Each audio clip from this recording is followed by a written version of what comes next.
നമസ്കാരം കൂട്ടുകാരെ, നമ്മൾ ഇന്ന് പഠിക്കുന്നത് ടെസ്റ്റ് ഓഫ് ഡിവിസിബിലിറ്റി എന്ന ടോപ്പിക്കാണ്. എന്താണ് ഡിവിസിബിലിറ്റി ടെസ്റ്റ് എന്ന് പറഞ്ഞാൽ, അതായത് ഒരു വലിയ സംഖ്യ ഒരു ചെറിയ സംഖ്യ കൊണ്ട് ഡിവിസിബിൾ ആണോ എന്ന് നോക്കുന്നതിനുള്ള ടെസ്റ്റിനെയാണ് നമ്മൾ ടെസ്റ്റ് ഓഫ് ഡിവിസിബിലിറ്റി എന്ന് പറയുന്നത്. ഫോർ എക്സാമ്പിൾ, ഇപ്പോൾ നമ്മളൊരു സംഖ്യ എടുക്കുകയാണെങ്കിൽ, ഇപ്പോൾ 144 എന്നുള്ളൊരു സംഖ്യ എടുക്കുക. ഇതിൻ്റെ അവസാന അക്കം 4ആണ്. ഏത് നമ്പറിൻ്റെയും അവസാന അക്കം ഈവൻ നമ്പർ ഓർ 0 വരികയാണെങ്കിൽ അതിനർത്ഥം ഈ നമ്പർ 2 കൊണ്ട് ഡിവിസിബിൾ ആണ് എന്നുള്ളതാണ്. വേറൊരു നമ്പർ നമുക്ക് നോക്കാം, 32. ഈ 32ൻ്റെ അവസാനത്തെ അക്കം ഏതാ? 2. അതൊരു ഈവൻ നമ്പർ ആണ് അല്ലേ? ഈ 32നെ നമ്മൾ 2 കൊണ്ട് ഡിവൈഡ് ചെയ്ത് നോക്കി, കണ്ടോ, നമുക്ക് ശിഷ്ടം 0 കിട്ടി.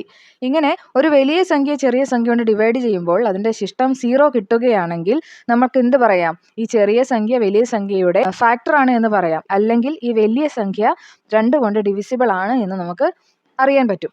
ഇങ്ങനെയാണെങ്കിൽ നോക്കിയേ, 2 കൊണ്ട് ഡിവിസിബിൾ ആയിട്ടുള്ള വേറെ കുറച്ച് സംഖ്യകൾ നോക്കിയാലോ. 160, കണ്ടോ, അവസാന അക്കം 0 വന്നു. അതിനർത്ഥം ഈ 160 എന്നുള്ള സംഖ്യ 2 കൊണ്ട് ഡിവിസിബിൾ ആണ് എന്നാണ്. ഇത്രയേ ഉള്ളൂ 2ൻ്റെ ഡിവിസിബിലിറ്റി ടെസ്റ്റ്. ഇതിപ്പോൾ ഏറ്റവും സിമ്പിൾ ആയിട്ടുള്ള ഒരെണ്ണം ഞാൻ കാണിച്ചു തന്നു എന്നേ ഉള്ളൂ. 2ൻ്റെയും 4ൻ്റെയും 8ൻ്റെയും ഡിവിസിബിലിറ്റി ടെസ്റ്റ് നമ്മൾ മുമ്പോട്ട് പോകുമ്പോൾ വിശദമായിട്ട് പഠിക്കും. ഇപ്പോൾ നമ്മൾ പഠിക്കാൻ പോകുന്നത് 5ൻ്റെയും 10ൻ്റെയും ഡിവിസിബിലിറ്റി ടെസ്റ്റ് ആണ്. ആദ്യം നമുക്ക് 5ൻ്റെ ഡിവിസിബിലിറ്റി ടെസ്റ്റ് നോക്കാം. ഒരു നമ്പർ 5 കൊണ്ട് ഡിവിസിബിൾ ആകണമെങ്കിൽ ആ നമ്പറിൻ്റെ ഒറ്റയുടെ സ്ഥാനത്ത് വരുന്ന സംഖ്യ എന്ന് പറയുന്നത് ഒന്നുകിൽ 5 ആയിരിക്കണം, അല്ലെങ്കിൽ 0 ആയിരിക്കണം. 5ഓ 0ഓ ഒറ്റയുടെ സ്ഥാനത്ത് വരുന്ന എല്ലാ നമ്പറുകളും 5 കൊണ്ട് ഡിവിസിബിൾ ആയിരിക്കും. ഫോർ എക്സാമ്പിൾ, നമുക്ക് നോക്കുകയാണെങ്കിൽ ഒരു നമ്പർ നോക്കാം. കണ്ടോ, ഈ നമ്പറിൻ്റെ ഒറ്റയുടെ സ്ഥാനത്ത് വന്നിരിക്കുന്ന അക്കം ഏതാ? 0. ഈ 0 ഒറ്റയുടെ സ്ഥാനത്ത് വന്നിരിക്കുന്നതുകൊണ്ട് ഈ നമ്പർ 5 കൊണ്ട് ഡിവിസിബിൾ ആയിരിക്കും. ഇനി അതുപോലെ തന്നെ വേറൊരു സംഖ്യ നോക്കാം. ഇവിടെ ഒറ്റയുടെ സ്ഥാനത്ത് വന്നിരിക്കുന്നത് 5 ആണ്. അപ്പോൾ ഈ രണ്ട് സംഖ്യകളും 5 കൊണ്ട് ഡിവിസിബിൾ ആയിരിക്കും. ഒറ്റയുടെ സ്ഥാനത്ത് 5ഓ 0ഓ വരുന്ന സംഖ്യകളെല്ലാം 5 കൊണ്ട് ഡിവിസിബിൾ ആയിരിക്കും. ഇത്രയേ ഉള്ളൂ 5ൻ്റെ ഡിവിസിബിലിറ്റി ടെസ്റ്റ് എന്ന് പറയുന്നത്. ഇനി നമുക്ക് 10ൻ്റെ ഡിവിസിബിലിറ്റി ടെസ്റ്റ് നോക്കാം. 10ൻ്റെ ഡിവിസിബിലിറ്റി ടെസ്റ്റ് എങ്ങനെയാണ്? ഒരു സംഖ്യ 10 കൊണ്ട് ഡിവിസിബിൾ ആകണമെങ്കിൽ ആ സംഖ്യയുടെ അവസാന അക്കം 0 ആയിരിക്കണം.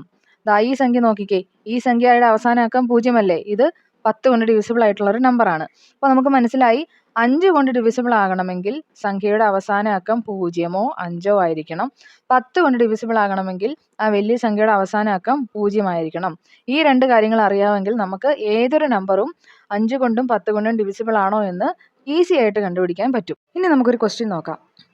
നോക്കിക്കേ, which one of the numbers given is not a multiple of 5? തന്നിരിക്കുന്ന നമ്പേഴ്സിൽ ഏതാണ് 5ൻ്റെ മൾട്ടിപ്പിൾ അല്ലാത്തത് എന്നാണ് നമുക്ക് കണ്ടുപിടിക്കേണ്ടത്. അപ്പോൾ നമ്മൾ 5ൻ്റെ ഡിവിസിബിലിറ്റി ടെസ്റ്റ് പഠിച്ചിരുന്നു അല്ലേ? എങ്ങനെയാണ്? ഏതെങ്കിലും സംഖ്യയുടെ അവസാന അക്കം 0ഓ അല്ലെങ്കിൽ 5ഓ വരണം അല്ലേ? എങ്കിൽ മാത്രമേ ആ നമ്പർ 5ൻ്റെ മൾട്ടിപ്പിൾ ആകുള്ളൂ. അങ്ങനെയാണെങ്കിൽ നമ്മുടെ ഓപ്ഷൻസ് നോക്കിക്കേ, എല്ലാ നമ്പേഴ്സിൻ്റെയും അവസാന അക്കം ഏതാ? 0, 5, 2, 0. 0ഓ 5ഓ വന്നിട്ടുള്ള നമ്പേഴ്സ് എല്ലാം 5ൻ്റെ മൾട്ടിപ്പിൾ ആയിരിക്കും. അങ്ങനെയാണെങ്കിൽ നമ്മുടെ ക്വസ്റ്റ്യൻ എന്താണ്? 5ൻ്റെ മൾട്ടിപ്പിൾ അല്ലാത്ത നമ്പർ കണ്ടുപിടിക്കണം. അങ്ങനെയാണെങ്കിൽ ഏതായിരിക്കും 5ൻ്റെ മൾട്ടിപ്പിൾ അല്ലാത്ത നമ്പർ? ഇത് ഒരെണ്ണേ ഉള്ളൂ അല്ലേ? ഈ 2 അവസാനം വന്നിരിക്കുന്നത്. അതെന്തായാലും 5ൻ്റെ മൾട്ടിപ്പിൾ ആയിരിക്കില്ല. അങ്ങനെയാണെങ്കിൽ നമ്മുടെ ആൻസർ ഏതായിരിക്കും? Option C.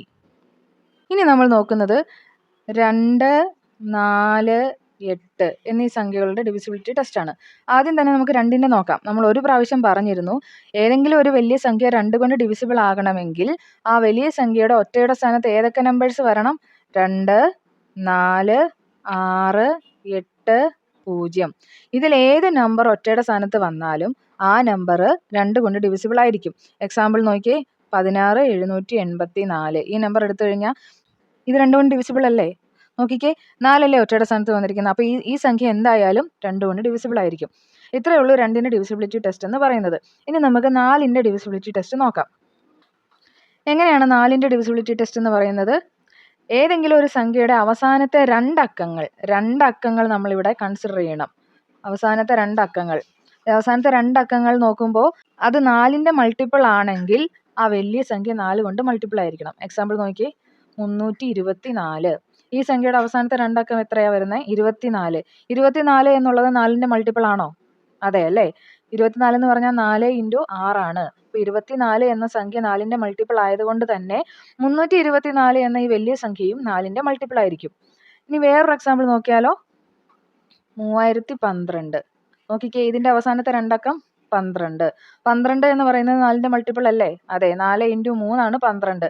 അപ്പോൾ ഈ 12 4ന്റെ മൾട്ടിപ്പിൾ ആയതുകൊണ്ട് തന്നെ 3012 എന്ന ഈ വലിയ സംഖ്യയും 4ന്റെ മൾട്ടിപ്പിൾ ആയിരിക്കും. വേറൊരു എക്സാമ്പിൾ നോക്കിയാലോ? 50 1 1 4. ഇവിടുത്തെ അവസാനത്തെ രണ്ട് സംഖ്യ ഏതൊക്കെയാ? 14 വരും അല്ലേ? 14 4ന്റെ മൾട്ടിപ്പിൾ ആണോ? അല്ല. 14 എന്ന് പറയുന്നത് ഒരിക്കലും 4ന്റെ മൾട്ടിപ്പിൾ അല്ല അല്ലേ? അപ്പോൾ 14 4ന്റെ മൾട്ടിപ്പിൾ അല്ലാത്തത് കൊണ്ട് തന്നെ ഈ വലിയ സംഖ്യയായ 50,114 എന്ന സംഖ്യയും 4ന്റെ മൾട്ടിപ്പിൾ അല്ലായിരിക്കും. ഇത്രയേ ഉള്ളൂ 4ന്റെ ഡിവിസിബിലിറ്റി ടെസ്റ്റ് എന്ന് പറയുന്നത്. ഇനി നമ്മൾ നോക്കുന്നത് 8ന്റെ ഡിവിസിബിലിറ്റി ടെസ്റ്റ് ആണ്. 4ന്റെ ഡിവിസിബിലിറ്റി ടെസ്റ്റ് നമ്മൾ കണ്ടിരുന്നു അല്ലേ? അവസാനത്തെ രണ്ടക്കമാണ് 4ന്റെ കേസിൽ നമ്മൾ കൺസിഡർ ചെയ്തിരുന്നത്. അങ്ങനെയാണെങ്കിൽ 8ന്റെ ഡിവിസിബിലിറ്റി ടെസ്റ്റ് വരുമ്പോൾ അവസാനത്തെ 3 അക്കം നമ്മൾ കൺസിഡർ ചെയ്യണം. അതായത് 8ന്റെ ഡിവിസിബിലിറ്റി ടെസ്റ്റ് നമ്മൾ നോക്കുകയാണെങ്കിൽ ഒരു എക്സാമ്പിൾ നോക്കിയേ. 17,848. ഈ സംഖ്യ 4ന്റെ ഡിവിസിബിലിറ്റി ടെസ്റ്റ് ആയിരുന്നെങ്കിൽ നമ്മൾ എങ്ങനെ നോക്കിയേനെ? അവസാനത്തെ രണ്ടക്കം നോക്കിയേനെ. 48 4 കൊണ്ട് ഡിവിസിബിൾ ആണ്. അതുകൊണ്ട് ഈ വലിയ സംഖ്യയും 4 കൊണ്ട് ഡിവിസിബിൾ ആണെന്ന് നമുക്ക് മനസ്സിലായേനെ. പക്ഷേ 8ന്റെ ഡിവിസിബിലിറ്റി ടെസ്റ്റ് വരുമ്പോൾ നമ്മൾ അവസാനത്തെ 3 അക്കങ്ങൾ എടുക്കണം.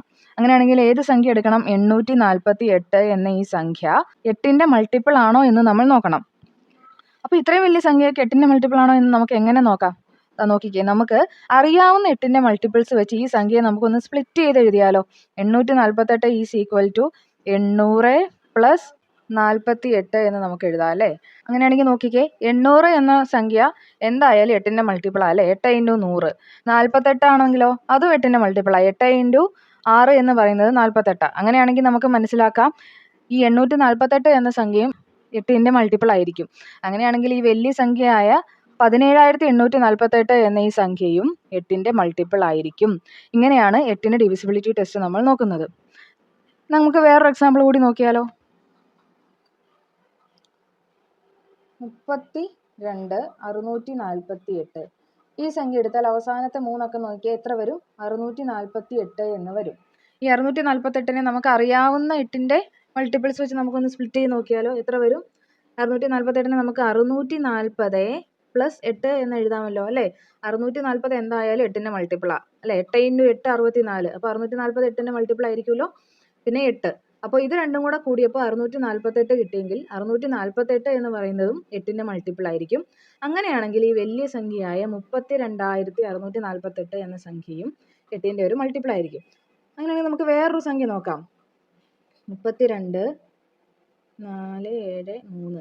ഈ സംഖ്യ നോക്കിയാൽ അവസാന അക്കം 3 വന്നിരിക്കുന്നത്. ഇത് കാണുമ്പോൾ തന്നെ നമുക്കറിയാം ഇത് 8ന്റെ ഒരു മൾട്ടിപ്പിൾ അല്ല. കാരണം 8ന്റെ മൾട്ടിപ്പിൾ ആകണമെങ്കിൽ അവസാനത്തെ 3 അക്കം 8ന്റെ മൾട്ടിപ്പിൾ ആയിരിക്കണം. അങ്ങനെയാണെങ്കിൽ അവസാനം എന്തായാലും ഒരു ഓഡ് നമ്പർ വരികയില്ല അല്ലേ? ഇനി അവസാനത്തെ അക്കം ഈവൻ നമ്പർ ആണ് വരുന്നതെങ്കിൽ നമ്മൾ അവസാനത്തെ 3 സംഖ്യകൾ എടുത്ത് 8 കൊണ്ട് ഡിവിസിബിൾ ആണോ എന്ന് നോക്കിയിട്ട് അതിൽ നിന്ന് നമുക്ക് ഈ വലിയ സംഖ്യ 8ന്റെ മൾട്ടിപ്പിൾ ആണോ എന്ന് മനസ്സിലാക്കാൻ സാധിക്കും. ഇനി നമുക്കൊരു ക്വസ്റ്റ്യൻ നോക്കാം. Find the number which leaves a remainder 0 when divided by 4. എന്താ ഈ ക്വസ്റ്റ്യൻ കൊണ്ട് ഉദ്ദേശിക്കുന്നത്? ഇതിൽ ഏതോ ഒരു നമ്പർ 4 കൊണ്ട് ഡിവൈഡ് ചെയ്ത് കഴിയുമ്പോൾ നമുക്ക് ശിഷ്ടം അല്ലെങ്കിൽ റിമൈൻഡർ എന്ന് പറയുന്നത് 0 ആയിരിക്കണം. ഏത് നമ്പറാണ് 4ന്റെ മൾട്ടിപ്പിൾ എന്ന് നമുക്ക് കണ്ടുപിടിക്കണം. അതറിയാൻ എന്താ ചെയ്യേണ്ടത്? 4ന്റെ ഡിവിസിബിലിറ്റി ടെസ്റ്റ് ചെയ്ത് നോക്കിയാൽ നമുക്ക് അറിയാൻ പറ്റും അല്ലേ? അപ്പോൾ എങ്ങനെയായിരുന്നു 4ന്റെ ഡിവിസിബിലിറ്റി ടെസ്റ്റ് എന്ന് പറയുന്നത്? അവസാനത്തെ രണ്ട് അക്കങ്ങൾ നമ്മൾ നോക്കണം. നോക്കിക്കേ, ഇവിടെ അവസാനത്തെ രണ്ടക്കം ഏതാ വന്നിരിക്കുന്നത്? 14. 14 4ന്റെ ഒരു മൾട്ടിപ്പിൾ ആണോ? അല്ല. അടുത്ത നോക്കിയേ, 04, അതായത് 4 തന്നെ. അപ്പോൾ എന്തായാലും ഈ സംഖ്യ 4ന്റെ മൾട്ടിപ്പിളാ. അപ്പോൾ നമുക്ക് ആൻസർ കിട്ടിയല്ലേ? അടുത്ത രണ്ട് നമ്പേഴ്സ് കൂടെ നോക്കിയാലോ? ദാ ഇവിടെ ഏതാ? 37. 37 ദാ ഒരു ഒറ്റ സംഖ്യ. അപ്പോൾ എന്തായാലും 4ന്റെ മൾട്ടിപ്പിൾ അല്ല. അടുത്ത ഏതാ? 86. 86 കാണുമ്പോൾ നമുക്കൊരു കൺഫ്യൂഷൻ വരും അല്ലേ? 4ന്റെ മൾട്ടിപ്പിൾ ആണോ? നമുക്ക് നോക്കാം. 86നെ നമുക്ക് സ്പ്ലിറ്റ് ചെയ്ത് 80 + 6 എന്ന് എഴുതാമല്ലോ. 80 എന്ന് പറയുന്നത് 4ന്റെ മൾട്ടിപ്പിളാ. പക്ഷെ 6 4ന്റെ മൾട്ടിപ്പിൾ ആണോ? അല്ല. അങ്ങനെയാണെങ്കിൽ ഈ ഓപ്ഷനും 4ന്റെ മൾട്ടിപ്പിൾ അല്ല. അപ്പോൾ കറക്റ്റ് ആയിട്ടുള്ള ഓപ്ഷൻ ഏതാണ്? ഓപ്ഷൻ ബി ആണ് നമുക്ക് ആൻസർ കിട്ടുന്നത്. അടുത്ത ക്വസ്റ്റ്യൻ നോക്കിയേ. ഫൈൻഡ് ദ മൾട്ടിപ്പിൾ ഓഫ് 8 അല്ലേ? 4 ഓപ്ഷൻസും തന്നിട്ടുണ്ട്. ഇവിടെ നമുക്ക് 8ന്റെ മൾട്ടിപ്പിൾ ഏതാണെന്ന് കണ്ടുപിടിക്കണം. അങ്ങനെയാണെങ്കിൽ നമ്മൾ എന്താ ചെയ്യേണ്ടത്? അവസാനത്തെ 3 അക്കങ്ങൾ വേണം കൺസിഡർ ചെയ്യാൻ അല്ലേ? ഓരോന്നിൻ്റെയും 3 അക്കങ്ങൾ നമ്മൾ എടുക്കുക. അപ്പോൾ ആദ്യത്തെ ഏതാ? 532. 532നെ നമുക്ക് സ്പ്ലിറ്റ് ചെയ്യാം. എങ്ങനെ എഴുതാം? 8ന്റെ ഒരു മൾട്ടിപ്പിൾ ആണ് നമുക്ക് അറിയാവുന്ന 400 + 32 + 100 അല്ലേ? 400 + 32 + 100 എന്ന് പറയുമ്പോൾ 532 എന്ന് വരും അല്ലേ? 400 8ന്റെ മൾട്ടിപ്പിൾ ആണ്. 32 എന്ന് പറയുന്നത് 8ന്റെ മൾട്ടിപ്പിൾ ആണ്. 100 8ന്റെ ഒരു മൾട്ടിപ്പിൾ ആണോ? നോക്കിക്കേ, 100നെ നമുക്ക് എങ്ങനെ എഴുതാം? 80 + 20 എന്ന് എഴുതാം അല്ലേ? 80 എന്ന് പറയുന്നത് 8ന്റെ മൾട്ടിപ്പിളാ. പക്ഷേ ഈ 20 8ന്റെ മൾട്ടിപ്പിൾ ആണോ? അല്ല. അങ്ങനെയാണെങ്കിൽ ഈ 532 8ന്റെ മൾട്ടിപ്പിൾ അല്ല. അങ്ങനെയാണെങ്കിൽ ഓപ്ഷൻ എ എന്ന് പറയുന്നത് തെറ്റാണ്. ഇനി അടുത്ത സംഖ്യ നോക്കിക്കേ, 814. 814 നമുക്ക് എങ്ങനെ എഴുതാം? 800 + 14 എന്ന് എഴുതാം അല്ലേ? ഇവിടെ നോക്കിയേ, 800 8ന്റെ മൾട്ടിപ്പിളാ. പക്ഷേ 14 എന്നുള്ളത് 8ന്റെ മൾട്ടിപ്പിൾ അല്ല. അപ്പോൾ ഈ ഓപ്ഷനും തെറ്റാണ്. അടുത്തത് എന്താ?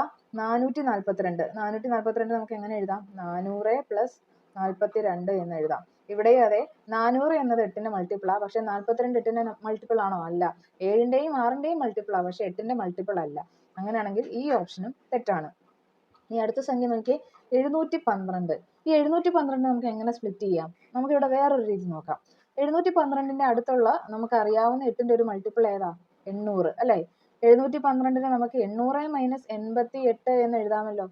അങ്ങനെയാണെങ്കിൽ നോക്കിക്കേ, 800 8ന്റെ മൾട്ടിപ്പിൾ ആണ്, 88 8ന്റെ മൾട്ടിപ്പിളാ. അങ്ങനെയാവുമ്പോൾ 712 8ന്റെ മൾട്ടിപ്പിൾ ആയേ പറ്റുള്ളൂ. അതായത് ദാ ഇവിടെ നമുക്ക് 8 പുറത്തെടുത്ത് എഴുതുവാണെങ്കിൽ 8 × 100 - 11 എന്ന് എഴുതാം അല്ലേ? = 8 × 89 എന്ന് വരും. അതായത് ഈ 712 എന്ന് പറഞ്ഞാൽ 8 × 89 ആണ്. ഇത് 8ന്റെ ഒരു മൾട്ടിപ്പിൾ ആണ്. അപ്പോൾ നമുക്ക് ആൻസർ കിട്ടിയല്ലോ. ഓപ്ഷൻ ഡി ആയിരിക്കും ആൻസർ. ഇനി നമ്മൾ നോക്കുന്നത് 3, 9 എന്നീ സംഖ്യകളുടെ ഡിവിസിബിലിറ്റി ടെസ്റ്റ് ആണ്. ആദ്യം തന്നെ 3ന്റെ നോക്കാം. 3ന്റെ ഡിവിസിബിലിറ്റി ടെസ്റ്റ് എങ്ങനെയാണ്? അതായത് നമുക്ക് തന്നിരിക്കുന്ന ഒരു വലിയ സംഖ്യയുടെ അക്കങ്ങളെ കൂട്ടിയെടുക്കുമ്പോൾ നമുക്ക് 3ന്റെ മൾട്ടിപ്പിൾ കിട്ടണം. എങ്കിൽ ആ സംഖ്യ 3ന്റെ മൾട്ടിപ്പിൾ ആയിരിക്കും. എക്സാമ്പിൾ നോക്കിക്കേ, 57 432. ഇതിലെ സംഖ്യകളെല്ലാം കൂടെ കൂട്ടുമ്പോൾ നമുക്ക് എന്ത് കിട്ടും? 21 എന്ന് കിട്ടും. ഈ 21 എന്ന് പറയുന്നത് 3ന്റെ മൾട്ടിപ്പിൾ ആണോ? അതെ. 21 = 3 × 7 ആണ് അല്ലേ? അപ്പോൾ 21 3ന്റെ മൾട്ടിപ്പിൾ ആയതുകൊണ്ട് ഈ വലിയ സംഖ്യയായ 57,432 എന്ന് പറയുന്ന നമ്പറും 3ന്റെ മൾട്ടിപ്പിൾ ആയിരിക്കും. വേറൊരു എക്സാമ്പിൾ നോക്കിയാലോ, 4 5 7 2. കണ്ടോ? ഇതിന്റെ അക്കങ്ങളെല്ലാം കൂടെ കൂട്ടുമ്പോൾ നമുക്ക് എത്ര കിട്ടും? 18. 18 എന്ന് പറയുന്നതും 3ന്റെ ഒരു മൾട്ടിപ്പിൾ ആ അല്ലേ? 3 × 6 18. അങ്ങനെയാണെങ്കിൽ ഈ 4572 എന്ന നമ്പറും 3ന്റെ മൾട്ടിപ്പിൾ ആയിരിക്കും. ഇത്രയേ ഉള്ളൂ 3ന്റെ ഡിവിസിബിലിറ്റി ടെസ്റ്റ് എന്ന് പറയുന്നത്. ഇനി നമുക്ക് 9ന്റെ ഡിവിസിബിലിറ്റി ടെസ്റ്റ് എങ്ങനെയാണെന്ന് നോക്കാം. ഏതെങ്കിലും ഒരു വലിയ സംഖ്യ 9 കൊണ്ട് ഡിവിസിബിൾ ആകണമെങ്കിൽ ആ സംഖ്യയുടെ അക്കങ്ങൾ തമ്മിൽ ആഡ് ചെയ്യുമ്പോൾ നമുക്ക് അവസാനം കിട്ടുന്ന സം എന്ന് പറയുന്നത് 9 തന്നെയായിരിക്കും. അതെങ്ങനെയാണെന്ന് പറയാം. ഈ നമ്പർ തന്നെ നമുക്ക് എടുക്കാം. 4 5 7 2.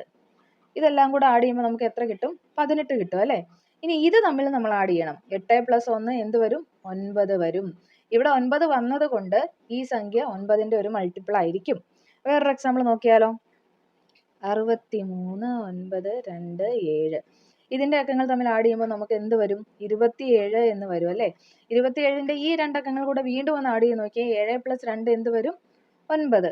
അപ്പോൾ ഇവിടെയും നമുക്ക് 9 എന്ന അവസാനം സമ്മ് കിട്ടിയപ്പോൾ 63 9 2 7 എന്ന ഈ നമ്പർ എന്തായാലും 9ന്റെ ഒരു മൾട്ടിപ്പിൾ ആയിരിക്കും. 9ന്റെ മൾട്ടിപ്പിൾ കണ്ടുപിടിക്കാൻ നമുക്ക് വേറൊരു രീതിയും ശ്രമിച്ചു നോക്കാം. അതെങ്ങനെയാണെന്ന് വെച്ചാൽ, നമ്പറിൽ അക്കങ്ങൾ ആഡ് ചെയ്യുമ്പോൾ 9 വരുന്നത് വെച്ച് നമ്മൾ ക്യാൻസൽ ചെയ്ത് നോക്കണം. അതായത് 4 + 5 9, 7 + 2 9. കണ്ടോ?